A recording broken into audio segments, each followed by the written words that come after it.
Hola, mi nombre es Ana María Pérez Murcia, yo soy internista y magíster en educación superior de la Fundación Universitaria de Ciencias de la Salud. Trabajo como internista en el Hospital de San José y como docente. Y esta charla que voy a dictar el día de hoy sobre enfoque práctico de anemia se realiza con el objetivo de simplificar el abordaje de la anemia y saber qué se debe solicitar cuando estamos frente a un descenso de la hemoglobina en el hemograma. Primero tenemos que definir lo que es anemia y se define como un descenso en el rango de la normalidad de la hemoglobina que se da en gramos sobre decilitros en el hemograma. El cuadro hemático siempre está calibrado a los niveles del mar porque la mayoría de los países del mundo y la Organización Mundial de la Salud se basa es en países que están a nivel del mar. Sin embargo, ciudades como Bogotá, que estamos en una altura mayor, tienen unos rangos distintos y esto hay que tenerlo en la cuenta, al igual de que los rangos varían dependiendo del sexo, si es femenino o masculino.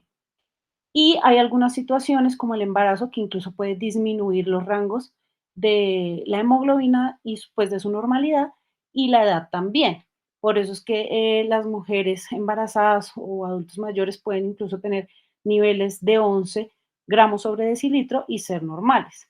Pero también hay que tener en cuenta patologías pulmonares como apnea del sueño o la EPOC, que usualmente deben tener la hemoglobina en el límite superior de la normalidad o estar incluso elevado por la hipoxia crónica y por ende niveles de 13 en un paciente que tenga la EPOC, por ejemplo, significaría que tiene anemia. Los niveles de hemoglobina que uno se tiene que aprender de memoria son los de la altura. ¿Por qué? Porque como siempre los equipos están calibrados a nivel del mar, uno va a pensar que puede tener niveles normales de hemoglobina y no será así, ya que no te estamos teniendo en cuenta que viven en altura. Es por esto que yo recomiendo en esos lugares aprenderse de memoria que el rango normal en las mujeres va de 14 a 16 y en los hombres de 15 a 17. Después de encontrar en un cuadro hemático descenso de hemoglobina, es decir, anemia, hay que mirar el segundo parámetro del hemograma. Estos parámetros que hay que mirar son el volumen corpuscular medio, que está en femtolitros, y la hemoglobina corpuscular media, que está en picogramos. ¿Esto para qué? Para tener en cuenta qué tendría equivalente en un extendido de sangre periférico sin necesidad de pedirlo. El volumen corpuscular medio, el equivalente en el extendido de sangre periférico es el tamaño eritrocitario, es decir, mide cuánto es de ancho y de alto el eritrocito. En cambio, la hemoglobina corpuscular media es equiparable en el extendido de sangre periférico al color eritrocitario, si es hipocrómico o hipercrómico o normocrómico. Y el volumen corpuscular medio sería si es microcítico, normocítico o macrocítico. Entonces, después de mirar este segundo parámetro, podemos definir cuál de estos tres tipos de eritrocito tenemos. Y eso depende pues también del rango de normalidad. Lo normal del volumen corpuscular medio es de 80 a 100 pentolitros y de hemoglobina corpuscular media a 27 a 32.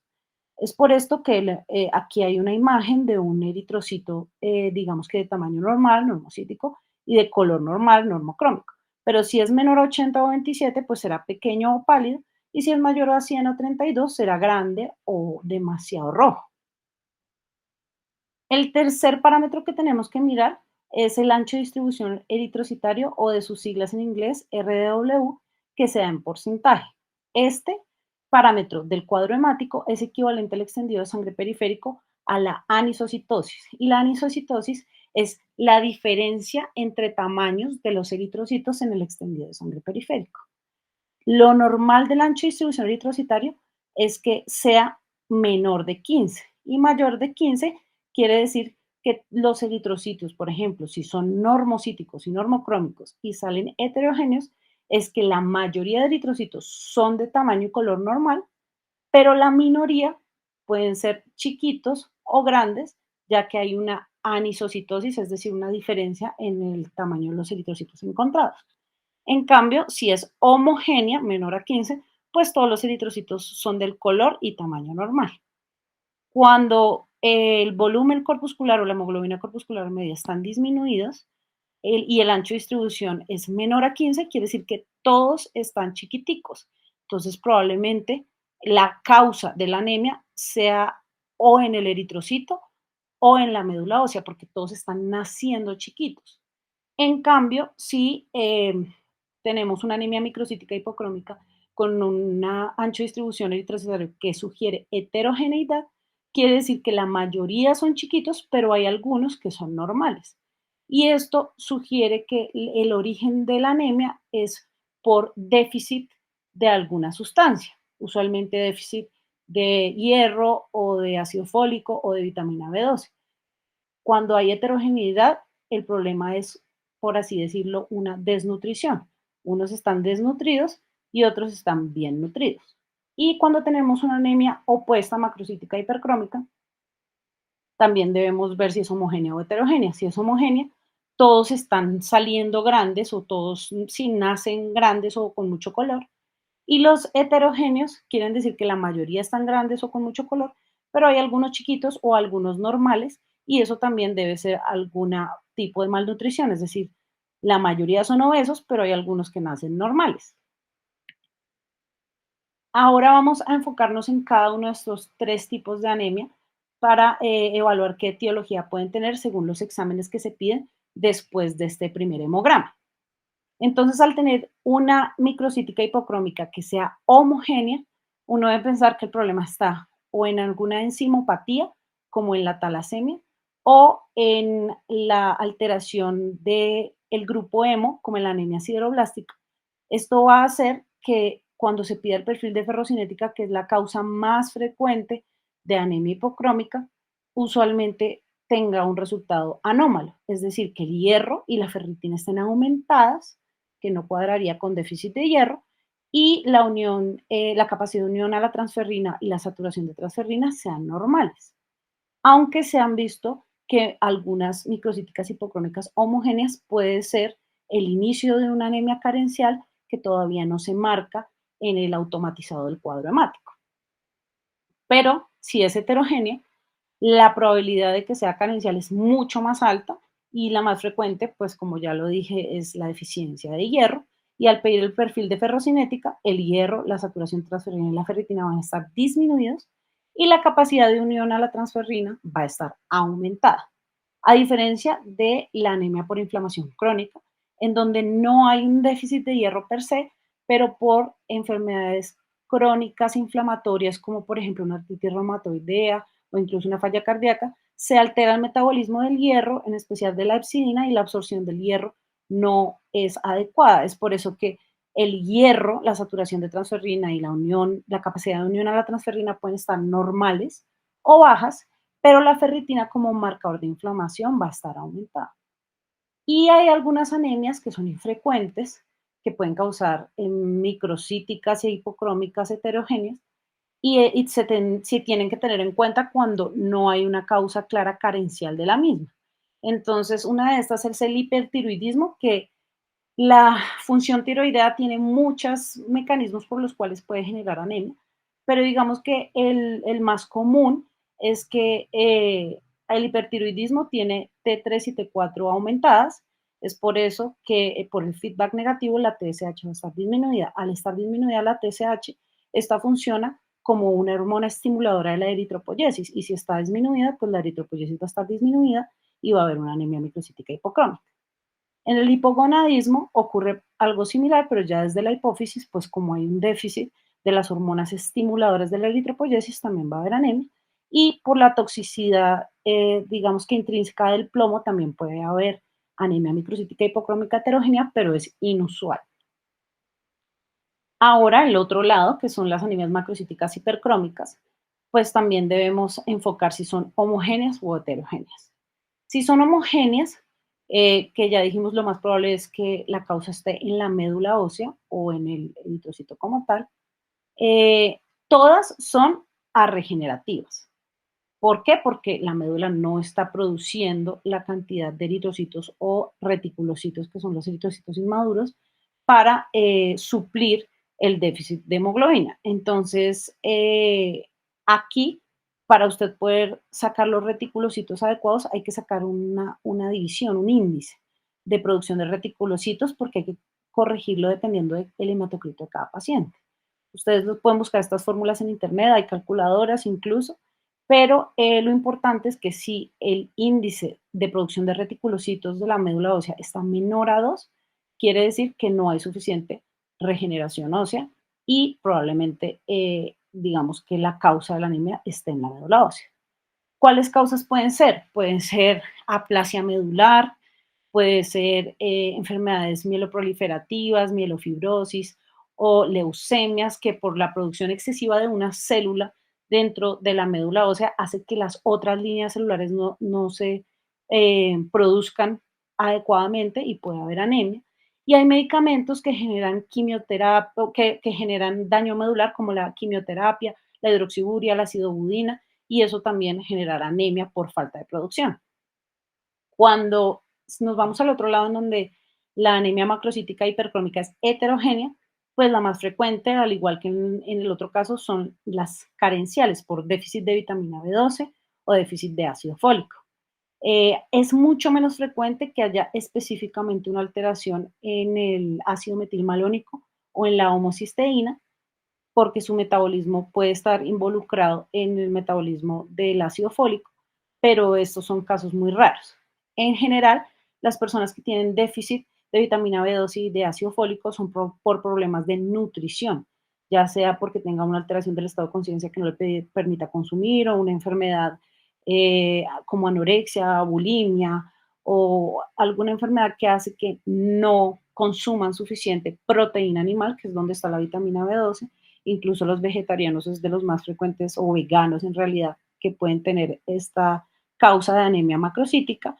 Y el ácido fólico sí es una causa menos común porque por la OMS hay bastantes alimentos alrededor del mundo que están fortificados con ácido fólico, como la harina en Colombia. Pero las personas que sí se nutren bien y aún así pueden tener este tipo de déficit son personas que tengan medicamentos que alteren, por ejemplo, el metabolismo del ácido fólico, como el metotrexate, como el trimetoprim-sulfametosazol, o personas que tengan aumento del consumo de él, como por ejemplo las embarazadas, o pacientes con enfermedades inmunes que generen mala absorción, como una enfermedad inflamatoria intestinal o incluso un SPRU que no es autoinmune sino infeccioso, pero que generan mala absorción.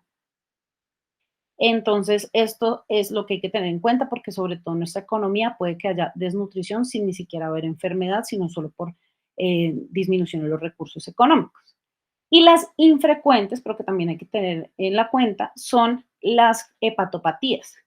Estas hepatopatías pueden ser de múltiples orígenes y la causa de anemia secundaria de hepatopatía es múltiple. Puede ser también porque las pacientes que tienen cirrosis alcohólica consumen menos proteínas y tienen desnutrición. Puede ser porque se genera una hipertensión portal que a su vez genera esplenomegalia. La esplenomegalia produce hiperesplenismo y aumenta el secuestro esplénico de tanto plaquetas como de eritrocitos y puede generar incluso pues características de una anemia hemolítica.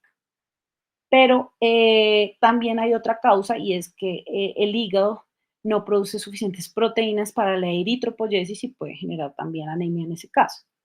El hipotiroidismo, pues lo mismo a lo que explicamos previamente, pero invertido, es decir, que si la TSH en este caso está aumentada, pues va a haber más eritropoyesis y puede haber eritrocitos anormales que estén surgiendo de esa eritropoyesis aumentada, que es lo mismo que pasa en la hemólisis, y por eso en esos casos específicamente puede haber aumento del índice de producción reticulocitario, porque si se explota un eritrocito, pues la médula va a tratar de regenerar eh, con reticulocitos que son los eritrocitos inmaduros nuevamente, y eso puede generar diferentes tamaños en el eritrocito. Y los síndromes mielodisplásicos, que en donde hay una displasia que no necesariamente esté en todas las partes de la médula ósea, y eso generar diferentes tamaños de eritrocitos.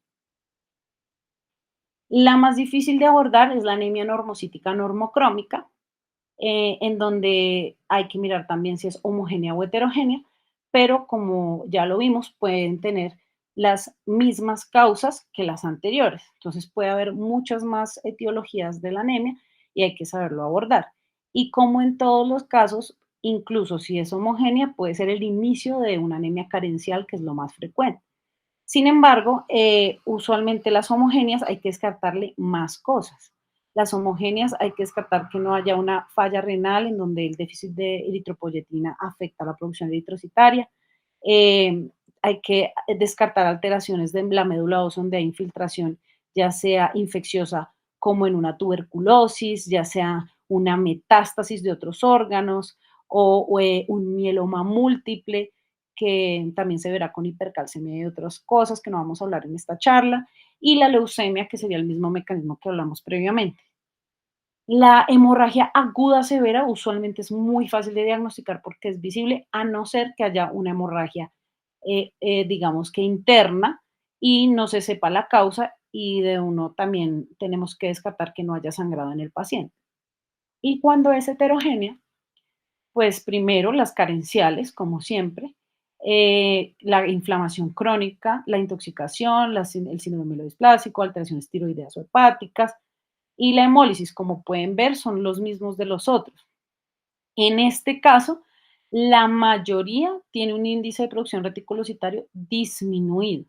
Las únicas que pueden tenerlo un poco aumentado es al inicio de las carenciales, porque la médula trata de producir más eritrocitos, pero cuando ya las carenciales llevan más tiempo, eso pues no pasa porque ya hay demasiado déficit de los nutrientes. Y en la hemólisis, como ya habíamos dicho, también hay un índice de producción de reticulocitos aumentado, pues por la destrucción y que la médula no tiene ningún problema y por eso sí puede regenerar. La hemólisis es importante cuando se sospeche, hay que solicitar este perfil de hemólisis. El perfil de hemólisis consta de la mayoría de sustancias que no deberían estar en la sangre y están en la sangre cuando se explota el eritrocito o cuando se destruye en el vaso.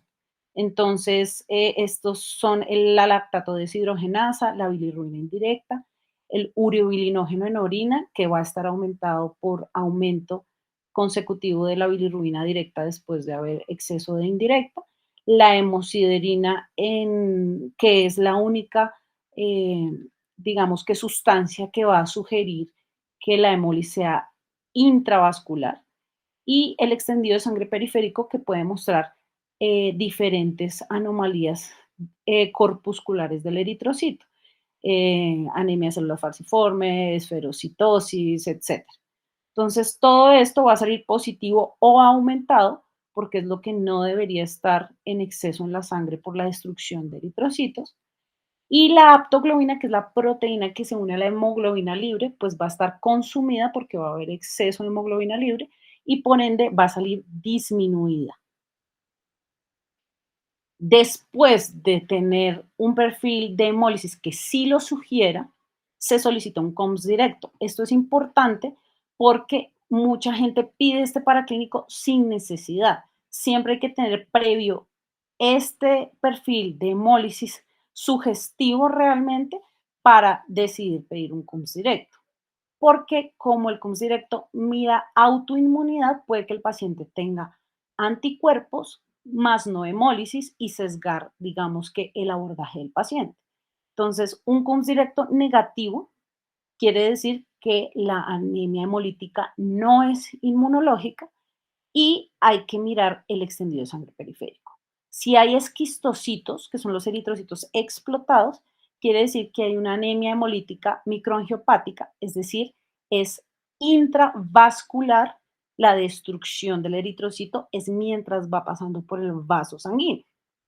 Esto se puede causar por infecciones directas como la malaria, la bartonela, toxinas de serpiente, escorpión que destruyen el eritrocito o la coagulación intravascular diseminada por diferentes infecciones.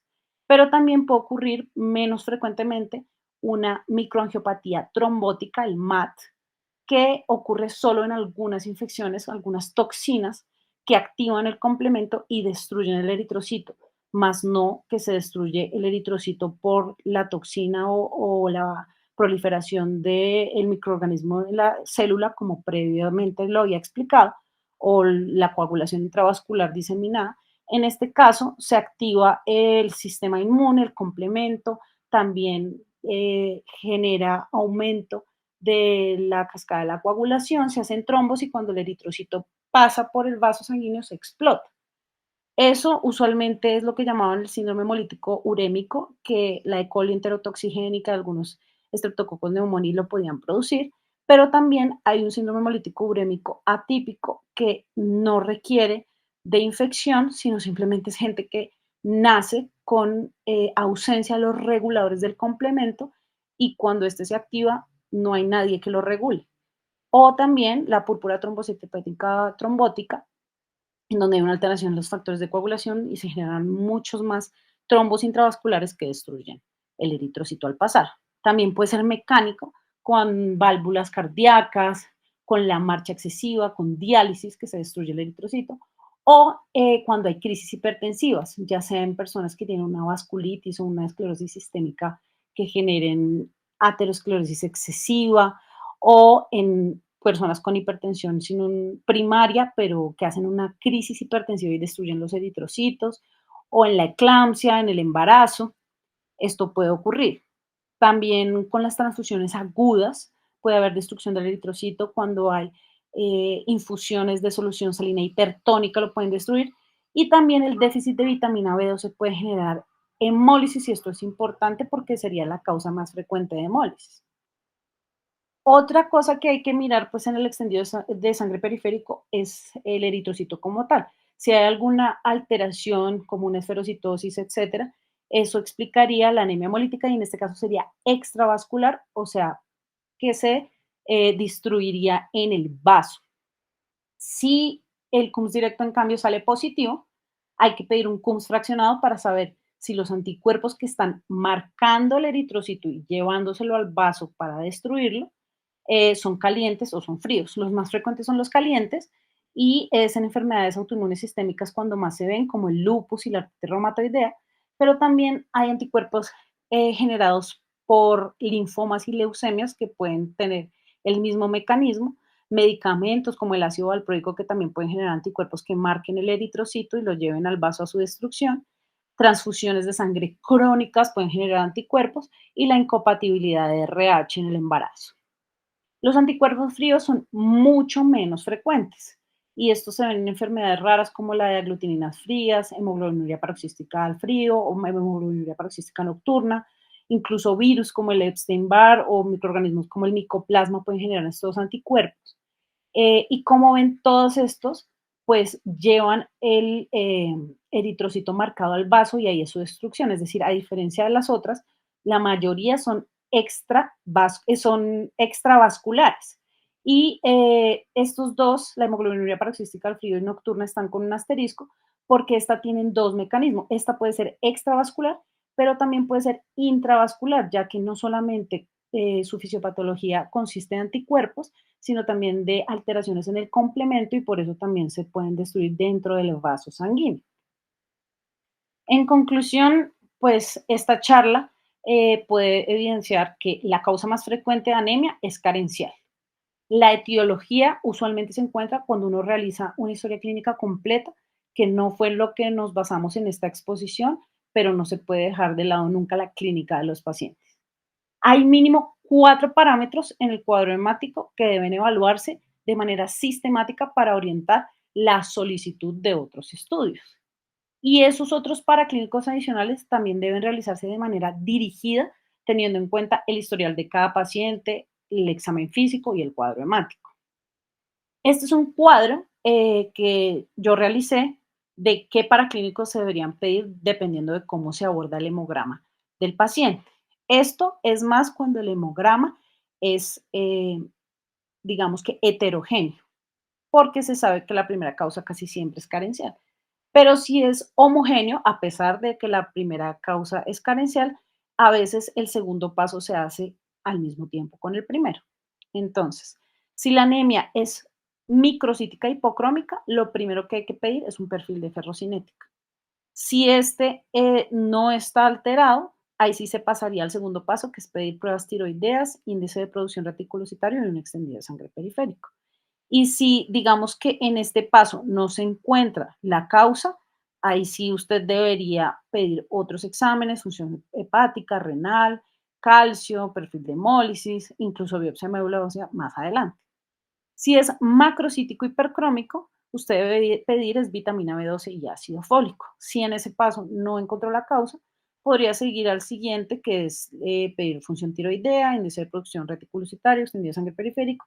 Y si ahí no se encuentra, función hepática, renal, calcio, hemólisis, con la misma, digamos que aclaración, que si usted no encuentra nada en el paso 2 o en el paso 3, podría incluso requerir una biopsia de médula ósea u otros estudios. Y si es normocítica, normocrómica, el primer paso es pedir ambos carenciales, ferrocinética, vitamina B12, ácido fólico. Después, si no lo encuentra, función tiroidea, extendido de sangre periférico, índice de producción reticulocitario. Y de último, la función hepática, renal, calcio y perfil de hemólisis. Hay lugares como Colombia en donde no es tan fácil hacer un control oportuno de los pacientes, o a veces incluso en pacientes hospitalizados donde usted puede de una vez hacer la mayoría de estos paraclínicos, pero lo que sí es importante es no hacer de una un perfil de hemólisis a no ser que clínicamente se sospeche, es decir, si un paciente llega con lupus y una actividad de pronto en la piel o articular o en la orina o en el sistema nervioso central, pues yo no voy a esperar al otro día para hacerle un perfil de hemólisis, porque uno además puede tener pulgas y piojos, uno puede tener una anemia carencial y también tener hemólisis en ese momento. Entonces, digamos que uno debe individualizar y no demorar estos exámenes si la clínica quiere algo distinto. Pero en términos generales, donde de pronto la anemia es un hallazgo incidental o no tiene claridad en la clínica y en el examen, pues en los antecedentes o en el examen físico, pues sería bueno utilizar este tipo de, no algoritmos, pero eh, digamos que guías para saber qué pedir, no pedir exámenes sin necesidad y enfocar más fácilmente las anemias y saber qué pedir cuando uno las tiene. Bueno, muchísimas gracias.